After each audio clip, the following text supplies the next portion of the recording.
exotic and bohemian life as an artist.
Crossed every barrier to reality.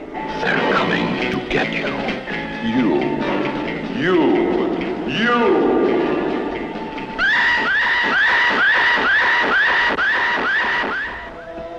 They exist. They bear the mark of the devil inside them. They cannot be exorcised. This is their time. They're coming to get you. From Independent International. Rated R. They're coming to get you, Sam. They are. Oh my God. They're coming for you, Sam. Look, there comes one of them now. Oh man, one movie next week, and we've called on Spain and Armando de Osorio to bring us Pure Magic, and he will deliver with The Sea Serpent. Yeah, and we're not gonna show the Spanish cut. It's The Sea Serpent in English. It's known as under various titles in other countries. I think Hydra, could be one of them if I'm remembering correctly. Anyway, that's next week. It's a late movie. The theme of this season is Bill and I test you with the movies that we love. The Sea Serpent really is like nothing you've ever seen before. No, there's a reason for that. Armando de Osorio, who we were just talking about him earlier, the Lorelei's Grasp, aka When the Screaming Stopped. And The Blind Dead, of course. He is bringing you the truth of Loch Ness. You will learn what it is. So get ready. And yeah, the week after that is going to be lots of fun. Stephanie Sack is going to be back on the program. She was on before we did Footsteps and Identikit. The Driver's Seat. Yeah, Identikit. Yeah. We're going to do They're Coming to Get You. Actually, All the Colors of the Dark. Yeah. And a second Giallo, we'll let that one be a surprise. Yeah. So pretty exciting. So looks like a lot of folks maybe didn't enjoy Flesh Feast as much. It is a rough watch, but I have a lot to say about it. One, the budget for maggots was very small. There obviously rice was used. What happened to that subplot? What subplot, Chris? I don't know what happened to it. Also, did you like that they were Latinx Nazis? That's another strange thing. Like, why is that happening? It feels a little torn from the headlines, a bit.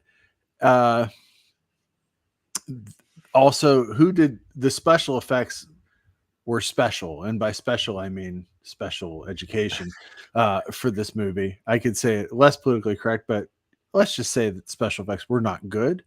It was like a Warhol-esque thing with those corpses that were hanging upside down. They were like mannequins covered in Do you mean tinfoil. somebody pissed on them, or do you? Possibly Yeah. Andres Serrano and Andy Warhol. Yeah, they were just peeing on the special effects. No, I think it was there was some kind of appliance on part of the face to make it look like a rotting corpse, but that was a mannequin covered in foil. Do you think that this is where Jamie Lee Curtis's wig got its start? It was born in this movie. That wig that was sitting on the head. That's where it came from. It was hanging upside down. Yeah. It was to demonstrate that was a corpse and not a Halloween decoration. I guess we can assume that the Nazis are German Argentinian, because supposedly that's where Hitler went after the war, if we're to follow the conspiracy theories. Also, my favorite part of the whole movie is when Veronica Lake salutes Hitler and laughs at him. And then we cut back to his face just kind of frozen as maggots are ladled onto him with tweezers. It was almost like remember Shoshana in Inglourious Bastards? Yeah. Where she like has that filmed thing where she's like telling them to fuck off. It was like ahead of its time. Yeah. It's really something else. And they were, man, I don't know. Just it's amazing that this movie was made. The scene of the woman screaming at the paper mache, amazing. Just baffling. There's every time someone walks somewhere, this movie captures all of it. That scene of the guy walking through the palm trees goes on and on. He walks. Oh my God. He walks through forever. It was in a violent place, 1970. Yeah, it really was. And it just goes on and on. It just keeps on walking. But I like that. I love that song. It's a great song, isn't it? Stephen Bishop Forever. Oh, I like that a lot of this movie is just set in a living room with people fighting. Why is looking young so crucial to the Fourth Reich? Jenny, great question. Yeah. I don't think anybody murderboarded this movie and asked questions like that. I think they were just like, they brought in the first draft and everybody said, we have Veronica Lake, so we're set. And she brought, not only did she bring herself as a movie star, she's going to pay for this.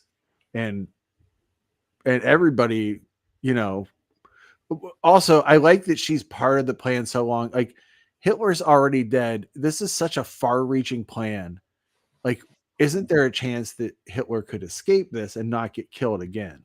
Do you know what I mean? So I have to admit that I kind of lost track of that explanation about what they were doing, about how they brought Hitler back to life. And was this really Hitler, or was this just, I didn't understand that part of it. And of course, the whole plot was just nonsense. So it's hard to tell exactly how that happened. It's like Hitler's brain. It seems like a better plan. Mm-hmm. It's just, though I do like the kind of what I do like about this movie, which everybody should take one thing they like about this movie, and you can't say the credits or when it's done, because that's too easy. I really like the stained glass scenes that keep coming. Yes, it is non-tent. I like the stained glass that comes up, and because you can kind of trip out on that, which is cool. And I like that this is the last movie Veronica Lake made. I think that it's a kind of an ignominious exit. And yes, this process to kill Hitler is so roundabout. It's like, it is the most bullshit. This movie is the absolute zero of horror movie bullshit. Somebody called it earlier in the chat when they said that Veronica Lake, this was even more low of a, this is even more of a low point for her than it was for Joan Crawford when she did Trog, and that's probably true. But I like Trog a lot though. I oh love sure, Trog. Yeah, I like Trog too. Trog has a great director. I mean, we can say that about it. Joan didn't like it though. No, but you also have to understand where she's coming from. Is if there is Hollywood royalty, she definitely was Hollywood royalty. LB told her so when he fired her. Do you think? And then she went home and cut down her rose garden, according to the movie, which happened in real life. But do you think that this Hitler in this movie commands the forces of shockwaves? Do you think that these are in the same universe? No, a universe where nothing happens. The shockwave zombies are controlled by Peter Cushing. He's not Hitler. So I don't think any plan like that was in. What about the Zombie Lake Nazis? That I would believe. You would believe that? They are connected. This would be in the same universe as Zombie Lake. It really feels like Zombie Lake, doesn't it? Yeah, there's a lot of nothing in this movie. Not enough turkey-headed bikers for Daryl. He improved with his next movie. I mean, you got to give him that. At least there was nowhere to go but up. But true. But you know what? I don't know. I kind of think that Flesh Feast might actually work a little better than Blood Freak, even though Blood Freak has that great turkey head costume in it. It does. It also has a weird Christian bent to it. And like an anti-drug message, which I don't appreciate. The anti-drug. They wanted to compete with Ron Ormond. Yeah. Oh my God. Who can though? Right? Nobody. You don't go for Ron Ormond. Just don't even try and come for him because he's going to stop you. The Believer's Heaven is one of my favorite movies, and it's just so good. Oh, yeah. Do you think? I don't think Veronica Lake was nice to anybody on this. That's what my feeling. But I don't know. That's a tough call. Yeah. I don't know anything about her back. I don't know much about her background anyway, or how she was, what her reputation was, I should say. But I don't know. She looked pretty sad to be there. Yeah. She had that great control of her eyebrow. Yeah. She could do. Oh, that's one thing she had on Joan Crawford, because Joan had the eyebrows, but they were not as animated as Veronica Lake's. They didn't go up as high on her forehead. They were almost in her hairline. Yeah. They were super high. She also, like, that's the kind of the era where there was the shaved eyebrows and you penciled on your eyebrows, which as you can tell, I don't do that. I have like Eugene Levy-esque eyebrows. Oh, I thought you did your eyes right before we went on camera. Yeah, well, I do my eyeshadow right before we go on camera usually, but but not then. I see. Look, there's Frankenstein on the screen. I love these bumpers you made. Oh, thank you. I do love this little Frankenstein just laying in there. I had that toy, the Monsterizer, as a kid, and you would put Frankenstein in there and it would charge him up so he glowed in the dark. Yeah, I think I had it too, or someone I knew had it. Oh man, I found out, I never knew that there were other a couple other monsters planned for the smaller figures that they made of the Migos. I loved the small ones. Like I walked around with the werewolf figure as a kid all the time. So a big fan of the Migo monsters.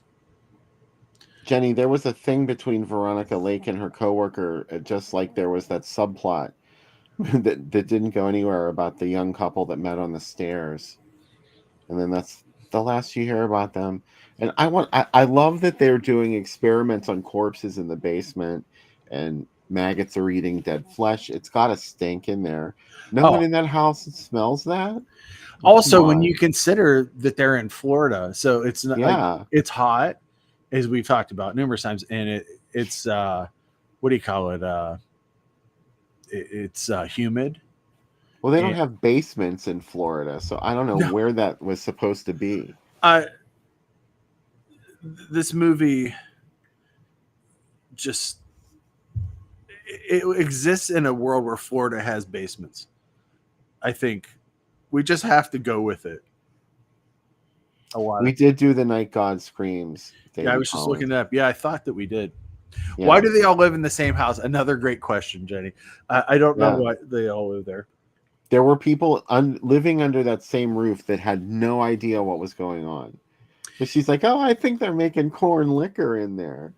I love that one lady's like, you go answer the door. I look horrible.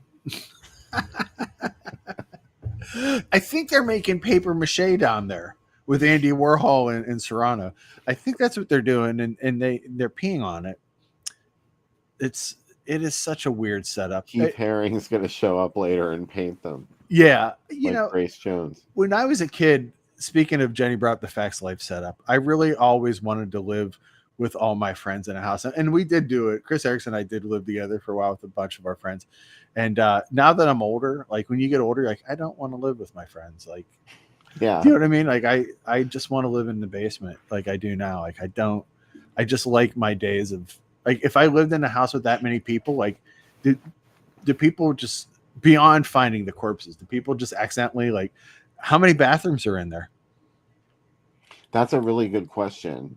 Yeah, because you know there were at least like how many people, like 6, 7 people living in there.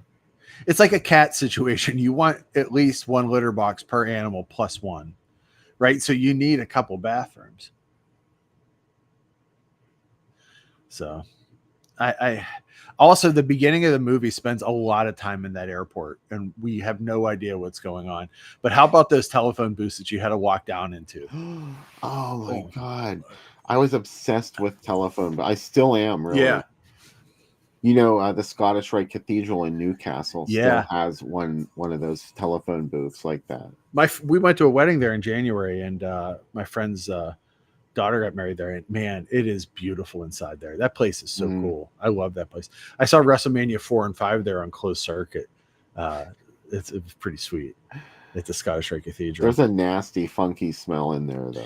But it's cool, though. It's just a neat place. It was a cool place for a wedding. It was. They had it fixed up really nice. I was always worried about it because I know like the Scottish Rite is like one of the highest rates of Masons, and you know I was already reading anti-Mason books when I was like 11. So like being there was like, oh no. And my mom was a rainbow girl, so I thought maybe they were trying to control me. They did Phantom of the Opera with a pipe organ accompaniment there one year for Halloween. And I wanted to go up there so bad, but I just couldn't do it. It's like an hour from Pittsburgh. Oh, yeah. Commitment. How about, I would like this laser disc from Japan that Daryl brings up that we watched. I would like the kanji retranslated into English so that we can see what sense they tried to make. Like what did Japanese people think about this? Like, did they change the story up for their own? You know, did they add a little bit of commentary in it? It's amazing that of like all the movies that would get released in Japan, like you know they were as voracious for content as we were during you know. I wish they would have dubbed it in Japanese. Oh my God, it would have been so much better. I'd sit there and listen to that whole Japanese track. Oh my God, I should download the audio and use an AI program to translate it into Japanese and then redub it. This will be the first movie that our label puts out. Like, well, we're going to release Flesh Feast. Did you do anything to fix it up? Did you like make it? No, we just made a Japanese transfer. We stole the transfer from some. Yeah, from a Japanese laser disc. Even that transfer really didn't look that great, but it's a lot better than any other. Like it's particularly the soundtrack. Yeah. The sound is really good on it. Well, like we used the best available elements. And what were those? A YouTube rip. Yeah. You don't have the original negative? Nobody does. You could go watch it for free or buy it from us. Yeah, we're selling it for $350 and it comes with a paper case. Oh yeah. What other extras does it come with? Nothing. It comes with Bill and I'll write a note to you about how we feel about this. There was this label in the 90s that did that, and they got in trouble for it. Like, they would just basically put out movies that they didn't have the rights to it, and they got sued by... They put out that movie Manson, that documentary. Yeah. And the director was planning on doing like a DVD restoration or something, and he owned it, and this other label just stuck it out. And he used to buy them in Farmore. Oh man, that's awesome. That's where I bought all of them. They had all these Mexican horror movies, Oh, like the Spiritism, Bring Me the Vampire, oh. a bunch of like, off the beaten track Mexican films. The Farmore in Youngstown, I know the one on 51 too, were these huge locations. And like they had their media section was so huge. It was wild, wasn't it? And now Yeah. and then it was gone. Suddenly just disappeared once they had the lawsuits, because the CEO was like stealing money. That's right. I forgot about that. Yeah. And the one on 51 was open 24 hours. You could just go out there in the middle of the night and just look through tapes. How cool is that? If it was open now, I would go out right now and just start looking through stuff. But yeah. And I agree with Davey. If this came out from Vinegar Syndrome, I would 100% buy it. Oh, totally. I would love to own this in my collection. Yeah. It's just so weird. Yeah.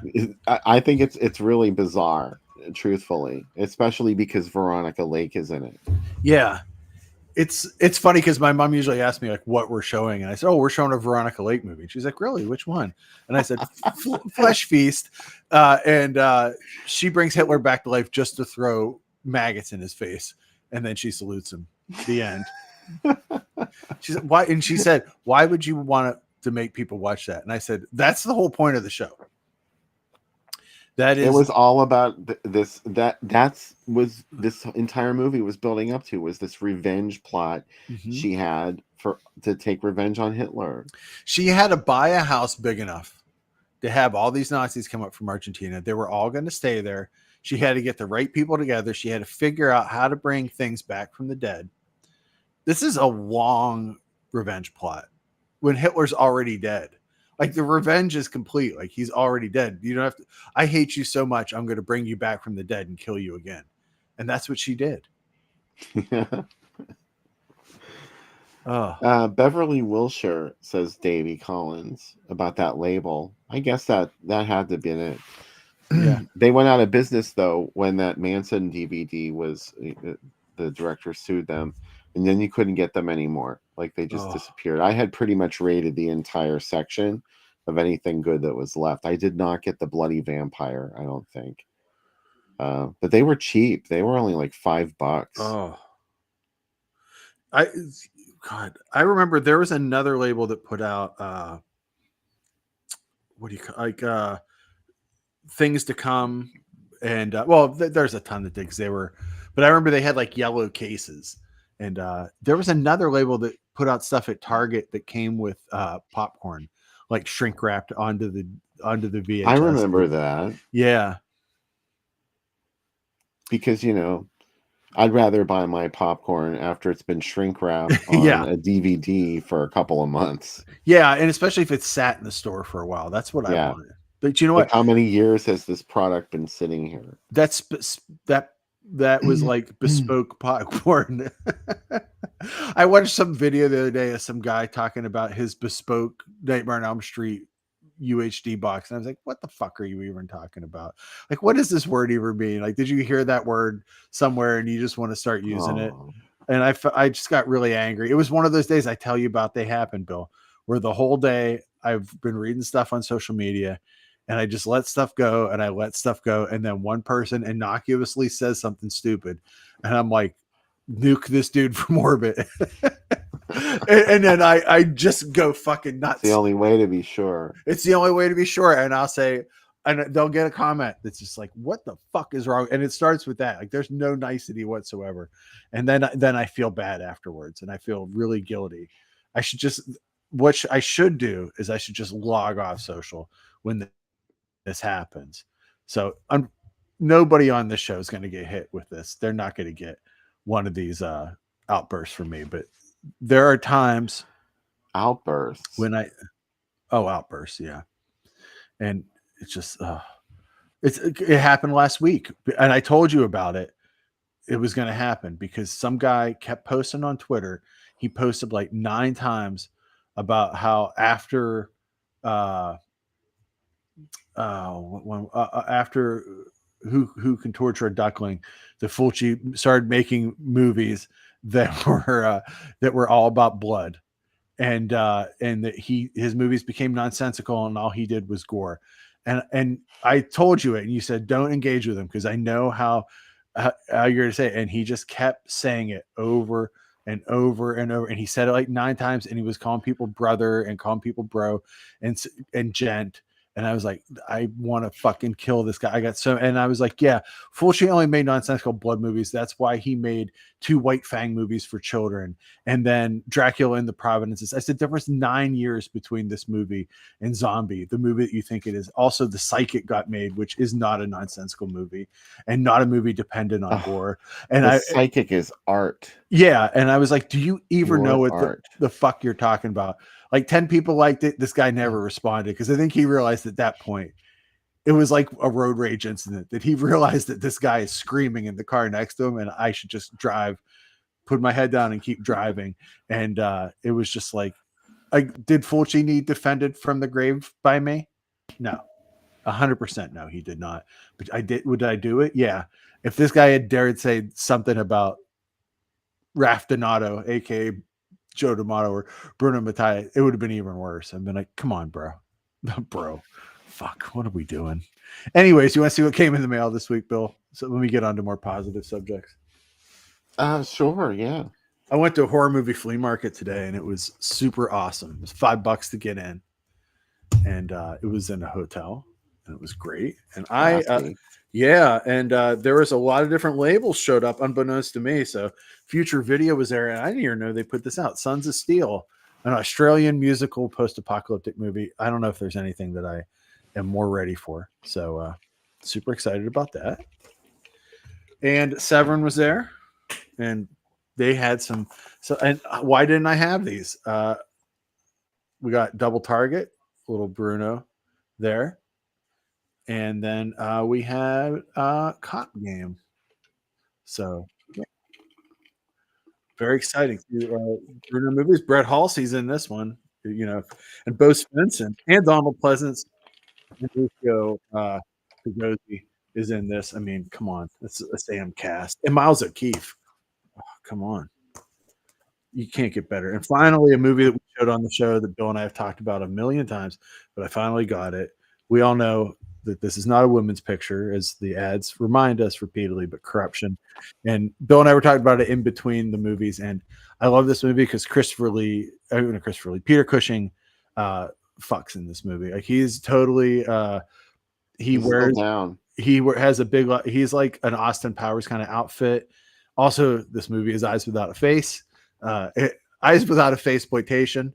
I just came up with that term, but feel free to use it with your movie loving friends.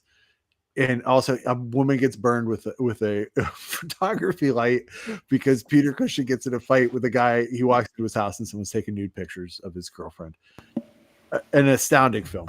But perhaps most important, Bill, I finally achieved my dream. Severin sent me a review copy this week. First time they have. There's somebody that has been engaging with me and shit posting on my site that says you're a sellout because all you do is talk about Severin movies. Guess what? Selling out finally paid off because I got all the Hunts BRs Volume 2. And let me tell you, that's nice. This set, Bill, is gorgeous. I mean, look at how they did this. It is each movie has like a section, and this is the actual holder for the movies, and the art is incredible in it. And it's got 13 discs, 24 movies, and you get a nice book that has facts about all the films, again laid out really nice. And you'll see this on the site all next week. And there's a hardcover book about the films. It was some other art too. There's also another set that comes with like everything. Do you know what I mean? Like a really expensive one too. That Peter Cushing movie is Corruption, in case you're wondering.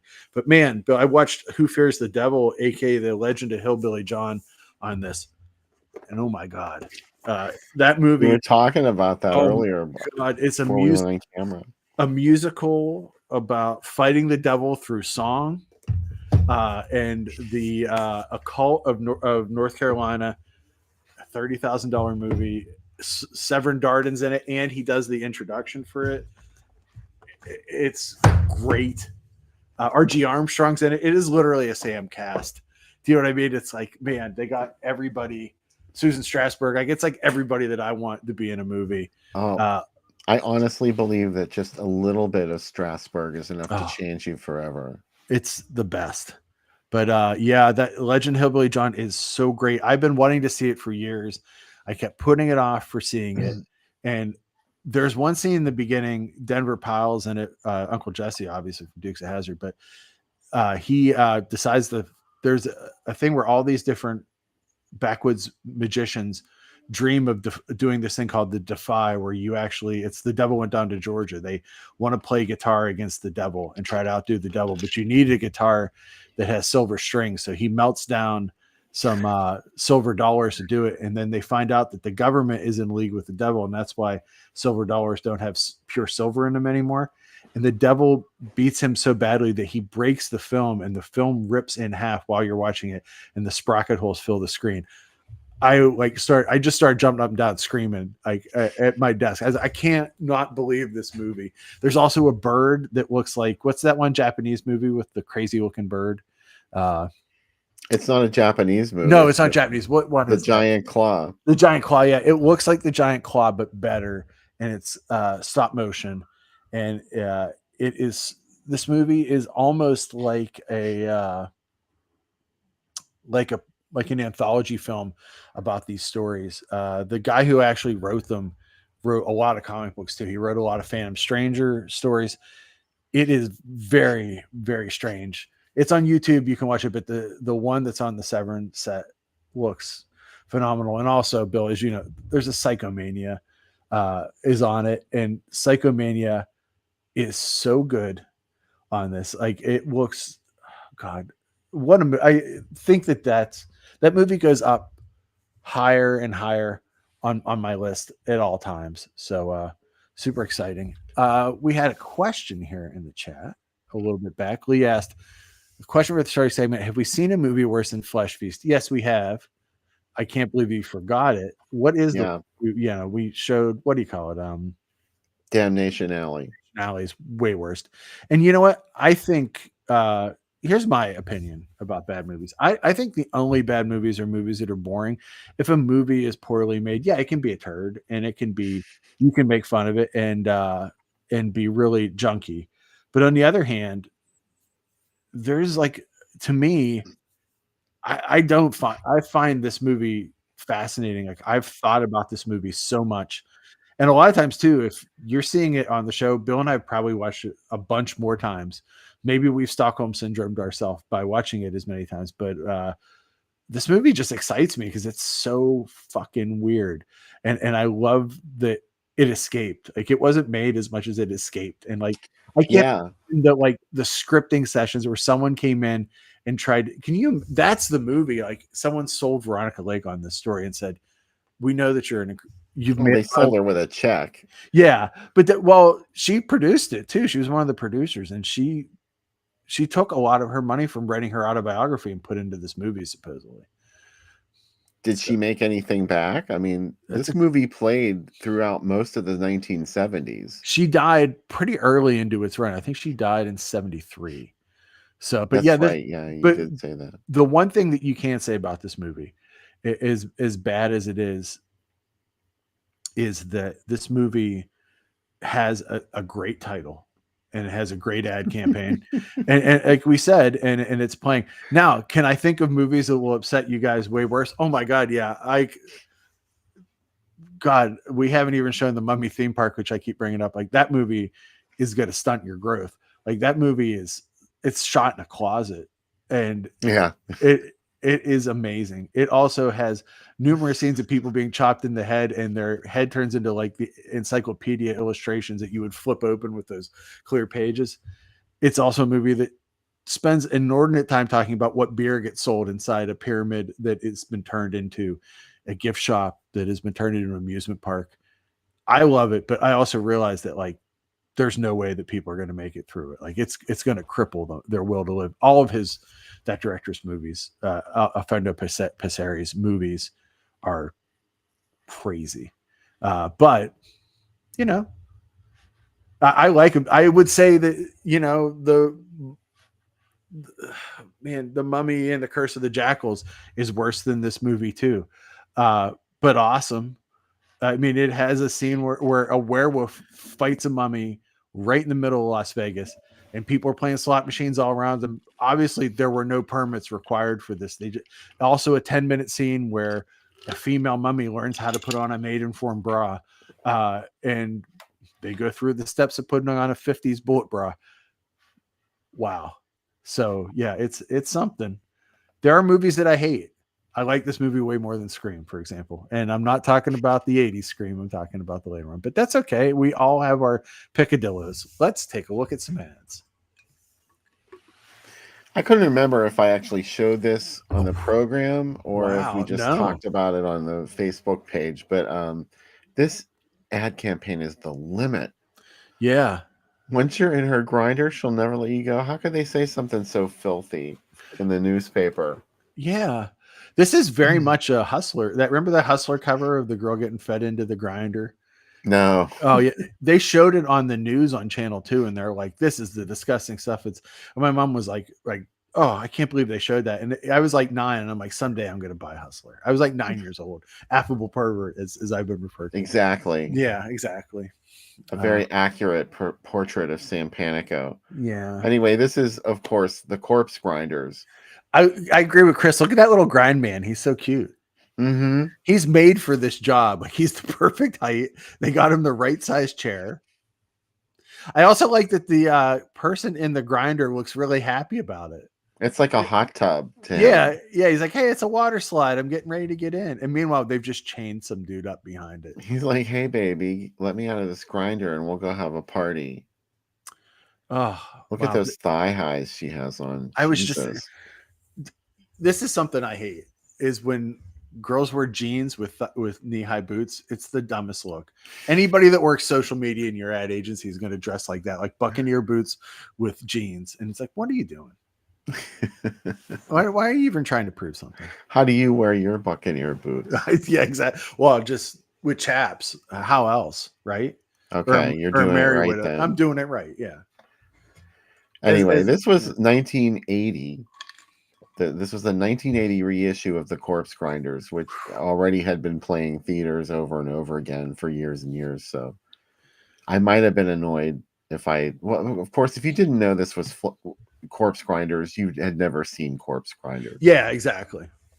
Anyway, this ad is perfect. Oh, I love this. I just wanted to talk about Windows for a little while.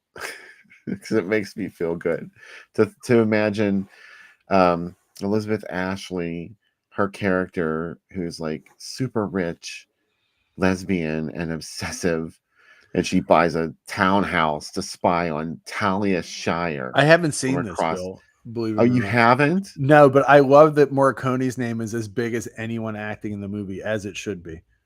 Oh my God, Windows is amazing. It's the I thought we had talked about Windows. I've not seen Windows. I have to watch it. Okay. I'll watch it and report back. It's really bizarre and extremely memorable too. It's an unpleasant film. It's not really a lot of fun exactly to watch it, but it's beautifully shot, directed by Gordon Willis, the cinematographer for The Godfather. Oh. It's the only film he ever directed. And this was, Linda's in this movie. Yeah. And she has a small role in this movie as a police officer, because the part of the movie's plot involves an assault on Talia Shire, and the police come to talk to her, and she, sorry, I'm just laughing because the movie's so ridiculous. I do have to see it now, so yeah. And so it's kind of cool. Anyway, that's Windows, and it was one of the controversial films. This and Cruising came out at the same time, and Windows was the first movie to be released in the 1980s. It was the very first movie to be released in 1980, so that's pretty. It's prestigious, I think. I think what I would like to do is listen to the VPs. Are you ready for the 80s? And then go see this. To really prep myself for the 80s experience. You weren't ready. No, I'm going to watch that, Windows and Mirrors together the same night. What about Curtains? All You three. gonna watch Curtains?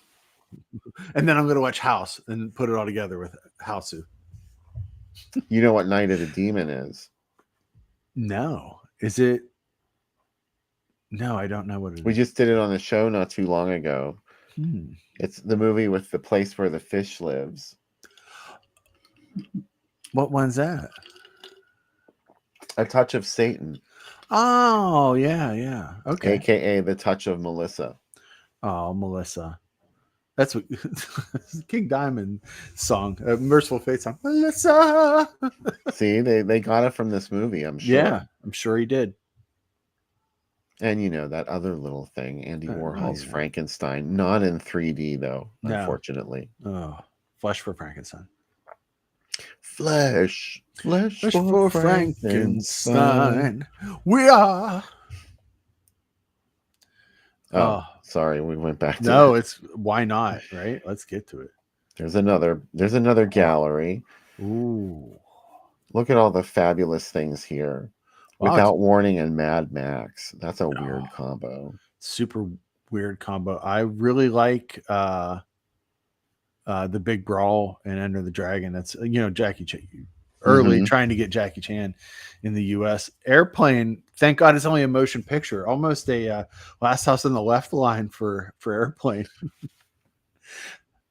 And with Little Darlings, what a weird double feature, but I like it. What I've never seen Acapulco Gold. What's that? I assume it's a drug movie. I haven't seen it either.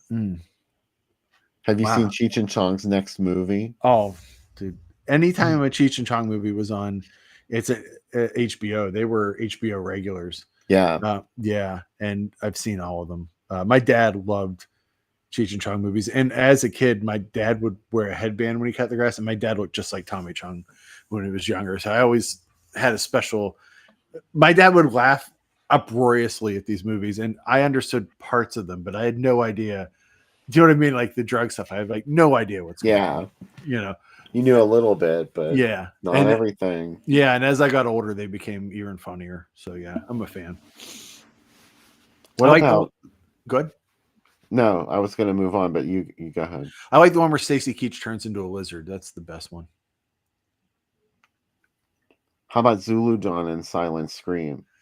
I like Silent Scream. I haven't seen Zulu Dawn. Oh, Chris says that Marjo's in Acapulco Gold. Well, I'm going to be hunting that down. A little, as Bill would say, a little Marjo. That's all you need. I honestly believe that just a little bit of Gortner is enough to change you forever. He is the best. Wow. Yeah. We got some Acapulco Gold facts. Thanks, guys. I love this ad. This ad feels like the future, doesn't it? With that Tucson logo and like it just feels clean. This is the future. This is the Buck Rogers future that we were promised. It's the modern way to see films. Yeah, it is. We all need a really good hit. Oh, what is going on here? This is just astonishing. What is Living Nightmare? Living Nightmare it's the complete uncut version, Sam. It's like a Third Reich movie. Ooh, I think. How appropriate for what we showed tonight. And look at that, Amok with it. Yeah. Wow. Amok is really the feature here, isn't it? Yeah. But how about it's so small down there at the bottom of the ad? Yeah. How about the fog and zombie and phantasm though? Right? That's my favorite ad image from Zombie. That weird thing that's like leaning towards the camera. Other than Worm Face, I think that's one of the more iconic zombies from that film. You know what's great about this is that Zombie we talked about how great We Are Going to Eat You is, but The Dead Are Among Us is another great tagline. It's so good. It makes it seem like, they're already there. You're just not seeing them. Oh my God. What is the worst act a woman can be forced to commit again and again and again? I of course have never seen that movie. I just thought this ad was pretty amazing. Yeah, it is. This looks like a woman in prison movie from the ad. Yeah, but I swear there's like a Nazi slant to it. What if, let's just say I And look it's up. not even really a horror movie. I think this is sort of like another misleading ad campaign. I'm if I'm not gonna mistaken. give you what year is this? 1980. I'm not sure. Let's say Yeah, it would have had to have been 81. Living Nightmare does not come up. So let me type in Living It's an Nightmare. AKA for something else, so it's not very easy. Well, Serpa Lane is in it. Yeah. So we can look by Serpa Lane. Serpa Lane feels like something I'd order from the Thai restaurant. That's horrible. Sorry. Apologize, everybody. Nazi Love Camp. I think Jenny Bento's right. Yeah, she was referred to as the next Bardot by Roger Vadim. That feels like something he would tell. Yeah, Nazi Love Camp 27, aka the swastika on the belly. It is one of the few Nazi exploitation films that have scenes that are hardcore pornography within them. Well, this is an R-rated cut. Yeah, well, it does the complete uncut version. Complete uncut version. Oh, you know what I know her from? Papaya, Love Goddess of the Cannibals, of course. How could we forget? There you go. Yeah, but she's also an evil beast. But yeah, she's in that because that's a Joe D'Amato movie, and she plays Papaya. That's how I remembered. Thanks, guys. Oh man, it's the Coed murders, aka I think this is What Have They Done to Your Daughters? Yeah, with Farley Granger. The swinging co-eds too. Why? The physics of this are wrong, right? Like, where is that woman's head? If the axe is if the hatchet murders, if the hatchet is reflecting there, it must be right next to her head. But how's her body like that? These are like comic book proportions. Like, does she have her head? Like, this whole thing's nuts. I just pray that you can take it, Bill. I hope that you can take it. Is that a radiator behind the bathtub? Yeah. You like that though, huh? That's pretty. I like that too. Sure, yeah. It's a short radiator too. It's old school. Yeah. That room's that just bathroom. hot. Yeah, it's going to be so humid in there. Yeah. But that's like, you already have some water going in the air. Here's some more water. Chris said the face is printed on the cleaver. He wanted at the carnival. He won that in a Coke mirror at the carnival. Poison. A poison mirror. Poison. Poison. Poison mirror. I meant the hair metal band. But this is just for you. Oh my God. Come on. Right? I love the hatchet murders. Have you ever seen Suspiria? Not Suspiria. Suspiria. I haven't seen Suspiria. It's on my list though. Oh, okay. What is The Creatures? It's From Beyond the Grave. Ah, okay. Man, David Hemmings requested, could my name be in all caps? And they said, yeah, we could do that. Sure, yeah. That's in my rider.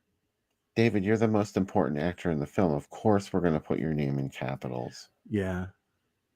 And Argento was like, can you, when you bring out the hatchet murders, can you spell Suspiria completely wrong for me, please? I would like that. The only thing scarier than the last 10 minutes of Suspiria is how they spelled it. The really scary part is the last 4 letters where they mess up the title. Yeah, starting exactly. with E. Yeah. It would be cool if Suspiria was a ripoff of Suspiria and they spelled it like that. Like an airplane version of Suspiria. Yeah, and it starts with the prophecy of the Black Spider. This was from 1980, by the way. Yeah, it would have. It's funny that they brought it back out too. Like, because Hatchet Murder, it's what, 75? 70, yeah, I think 76 by the time it opened in the States. Yeah. Wow, that's awesome though. That's Okay, another I guess so. Sam freak out, as we all know, is when that one podcast was like, why did they keep releasing these Argento movies in the US? They were never successful. And I was like, you son Oh of a my bitch. God. You son of a bitch. Who would say such a thing? And I was like, they're like, yeah, but like, why'd they even put Bird of the Crystal Plume out in the US? It didn't do well. And I was like, I instantly sent Mike Justice a message. I'm like, send me that variety list that says that it was number one that week. Like, come on. And that his other movies did well.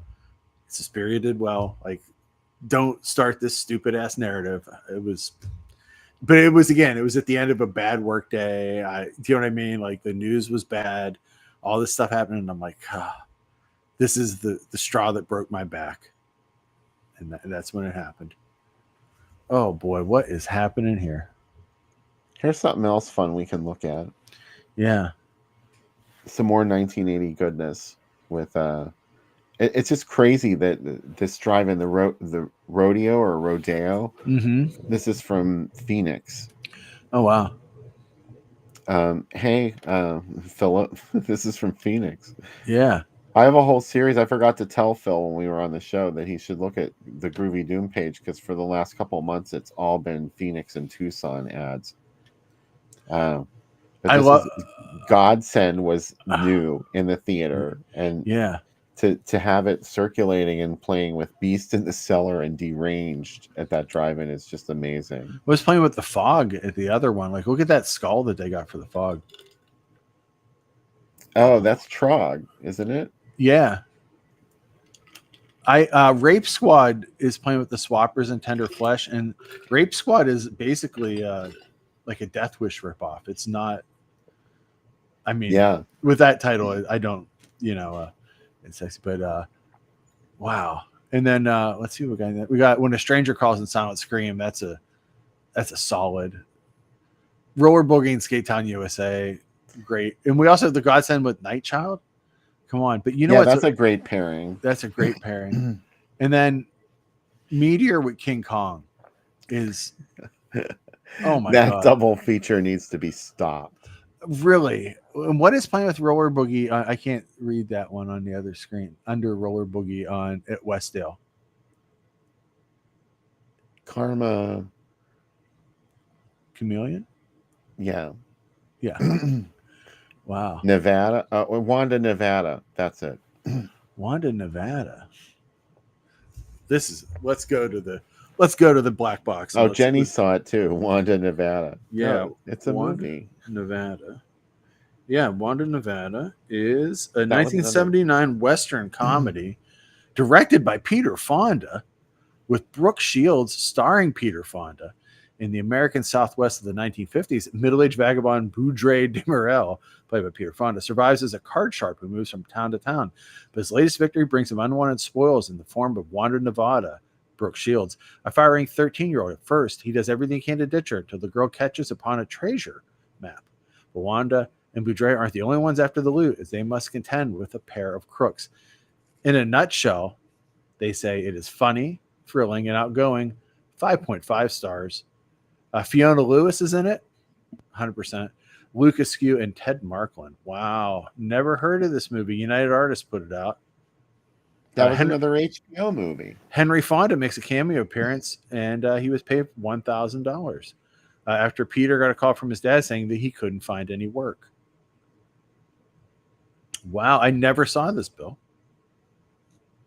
Oh, Severin Darden's in it too. God damn. Okay, we're gonna watch this, and this is feels like this sounds great. Sleeping Beauty with bed knobs and broomsticks. That feels like something my parents would take me to Spotlight 88 to see. That feels like a young Sam one. Jaws 2 and Escape from Alcatraz is pretty rad though. I like that. That's a big blockbuster. That's like the good, at the silver dollar. That's the big one. Night Child and the Godsend's pretty rad too, though. I think that's a pretty good one. What would you pick of these, Bill? Like if you had to pick one of these? The Rodeo? Yeah. I'd go to the Rodeo Drive-In. You'd be at the Big Sky, admit it. No, I think I'd be at the Show Place for Silent Scream. And When a stranger calls. Show place. Yeah. Yeah. Though, yeah, I probably would be at the Big Sky. I mean, let's come on. You would. Yeah. French Affable schoolgirl. pervert. Yeah. Yeah. Any of these are all good picks. All hail the new Tender Flesh. That's what I have to say. Tender Flesh. I really dig that one. Yeah, I've never seen it. Oh, really? Mm-hmm. It's got Lawrence Harvey in it. Ooh. I think it was one of the last movies he ever made, if not the last film. And he's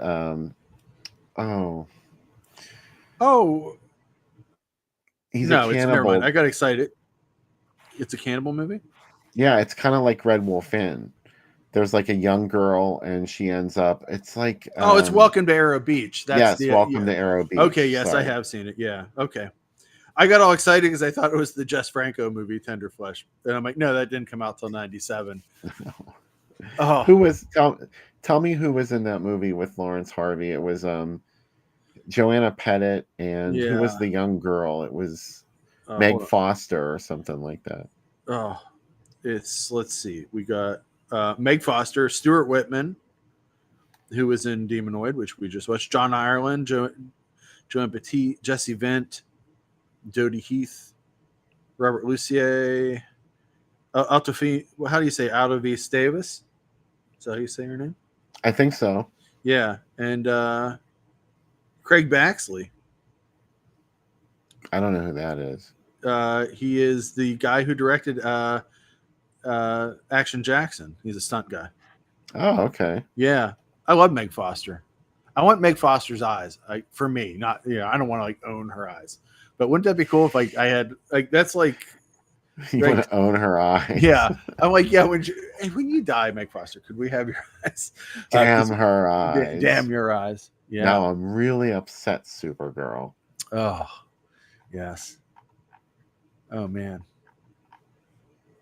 Wasn't she in Witches of Lords of Salem? Yeah, she is in Lords of Salem. Yeah. She's like naked in it. Yeah, everybody is. Yeah. In that. My wife loves that movie. It was on the other night when I went upstairs. And I was like, oh. Yeah, I really want to see it again. It's been a while since. I mean, I think I only saw it the one time, so I want to catch up with Lords of Salem again. Not the Swappers. Let's catch up with the Swappers. Well, the Swappers can come later. Yeah. The Swappers and the card players and the makeup wearers. The gamblers, the Rambler. The gamblers. The dancers. The dancers. No dancing. The Swappers is the wife Swappers. Okay, the same movie. The Swappers. 6 unconnected stories involving wife and husband swapping or swing. Oh, well, Derek Ford directed it. I mean, come on, right? Oh, good old Derek Ford. Oh, and Bentonek is in it. Okay, cool. The Swappers. He also did School for Sex, and The Dirtiest Girl I Ever Met, which is not as dirty as you would think with the title like that. You're like, what? It's not. It's actually one of those. This is what happens a lot in the early 70s, where you start watching like a softcore movie, and you're like, cool, it's got a vibe, and then something bad has to happen in it. Like people need to be punished for that, and I hate that. Like I don't want that. Don't square it up with me. Don't be mean to your characters. Don't be. I agree. Meg Foster eyes are better than Betty Davis eyes. Hey Frank, I haven't seen Frank in the chat all night, so hey Frank, thanks for. He was there. Oh, was he? Okay. Hey I guys, saw him earlier. Thanks so much for staying up late with us tonight and watching 2 movies, even if you didn't like the movies. Like I always say, peaks and valleys. You don't know what your valleys are until you experience them. So sometimes you have to watch a movie you didn't like, and then you get through it and you're like, yeah, But sometimes you watch something and you think it's junk, and you think through like the magic of where it came from, how it got put together. And honestly, I think this week, partway through the week, you're going to be at work and not even thinking about Flesh Feast, and you'll say, how much rice did they have? It only feels like they had 15 or 16 maggots. The maggots were much like the leaves of Halloween. You're going to remember those hanging bodies that are like hanging upside down, covered in foil and painted. You're gonna remember the whatever that weird shit was that she had in a bowl. I don't know. It didn't make any sense really. Like, Sponges in a bowl covered with rice. yeah, sometimes they look like cockroaches, and other times they look like maggots. And like maggots is only one stage Yeah. of this creature that you're raising, and it's going to turn into a fly. So like, how do you keep the maggots? That alone was worth its own movie. That's a scientific breakthrough. They all fall from the ceiling, and then Jennifer Connelly comes out and says, "I love you all." One got in my mouth. She can control the maggots in her Oh, school. yes. I'm so sorry. Truly horrified. I suppose we're lucky that those things only reach the first floor under the attic. Obviously, you How see what happened. how weird is it that the first night that she's staying in her new school, that girl's like wants to talk about how hot her dad is. She's like, I don't want to talk about how hot my dad is. I love all his movies. Oh, you got it mixed up with Phenomena. I was talking about Suspiria. I was talking about Phenomena because that also happens where the bugs all come out in Phenomena is what I was talking about with the Oh, okay. and they all fall out of the ceiling. But yeah, you know what?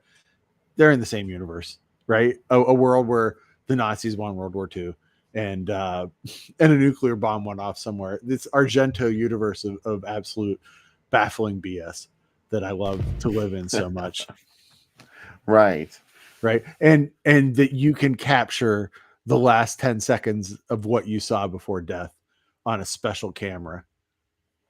And really, it was just Mimsy Farmer's swinging necklace. Oh my God, you ruined it for everybody. We already watched it on the show. But maybe they don't remember. Oh, well, then they weren't paying attention the first time, and they're not going to care. God, I tell you what, the other day, I was having a really bad day this week. And I just watched 3 times in a row Mimsy Farmer freaking out and shooting him at the end of that movie when she just starts screaming at him. And I just love her so much. I was love how watching it. crazy she goes in that I love movie. it so much because like at first, like she's like really supportive. And then like he realizes it's her and he hits her and it just unlocks where she's like, how dare you hit me? I have a gun and I'm going to just keep shooting you over and over again. And then it's just so good. I love her so much. And I wish she just drove away safely at the end of that movie, right? That she just drove away and got away with it. You have to, the last thing, I know it's late, but the most amazing thing about that is that she looks exactly like Argento's first wife, and he thinks he looks like the actor from that movie. So when that ended during the premiere, Argento talks about it in his autobiography, Fear. She started crying and she said, "Is that what you think I'm like?" And he goes, "Oh no, that's not supposed to be you." She goes, "She looks exactly like me, and like there's a lot of her personality that's like me." And he says in the book, he goes, "I've never been to therapy, and my therapy is making my movies, but obviously, but I think Yeah. No that shit. maybe she had a point. Do you think?" But oh man, Mimsy Farmer, you're the best. I love her so much. And it's not like he never did it again in his career. Oh no, he never did it again. He didn't upset one of his wives so much that she would not stop screaming, and they left it in the movie. And then after he divorced her, he's like, "Can we make a movie where I shoot you in the head through a keyhole and we see the bullet go through your brain? And we have to rig explosives up to your head?" Of course not, Argento. You magnificent maniac. Ms. Farmer does handle one scene brilliantly. That's putting it mildly. She was almost like Isabella Johnny level, but only for like a short period of time. I think about that too of Isabella Johnny in Possession. How exhausted did she have to be after that scene? Like that scene is, oh my God, like it exhausts me watching it. And it's just like, it's just so much. Oh God. I love movies. That's my catchphrase. Let's watch one next week. Let's watch The Sea Serpent. My God. If The Sea Serpent really feels like if you had problems with this week's movies, get ready for The Sea Serpent. Movie. It's so good. I can't wait. I love it. You introduced it to me and you're like, this movie has bathtub effects. bathtub level effects. But do we Like a not? fish tank, yeah. But we do not expect that from Armando de Osorio after we've seen a ship burn at the end of one of his movies in a ship that randomly shows up and picks up models that are doing ads for a sporting goods store. And it has the most giant flames Oh my God. on the face of the planet. And everybody just has fallen asleep and gone through a cloud into another dimension, and they're like, maybe we should panic, and nobody does. They just get, God damn it, the Ghost Galleon is the greatest movie ever. Like, You got me thinking about the giant flames again, and now it's starting. oh my God, seriously, how amazing is that movie? That they're like, you know what, we're kind of tired of the blind dead being on horseback, and like, what if they were on a ship that just randomly showed up, and you heard a song when it showed up, and yes. Yeah. Yes. Well, de Osorio is kind of like, he really, his gore effects and his special effects in general, they're there in concept, but Yeah. not in execution. But you you really know, don't see what he really wanted you to see. And that's why I always think that it's so shocking to me that people were grossed out by the Lorelei's grasp. Like, yeah, it doesn't look real. Nothing on screen looks like it has no visceral impact.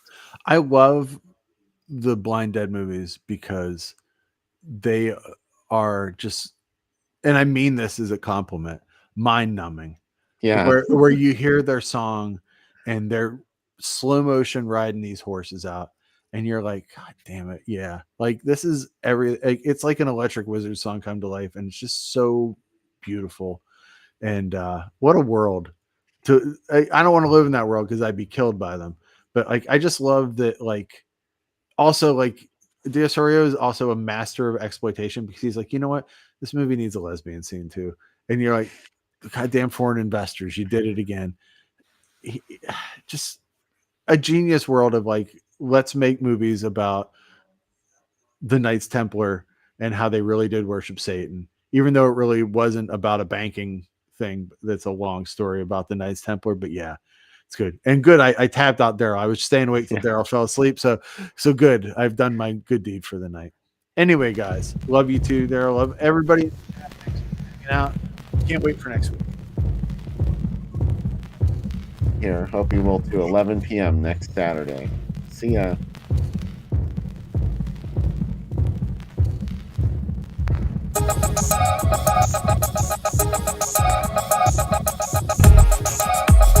Under 17 not admitted without parents or guardian.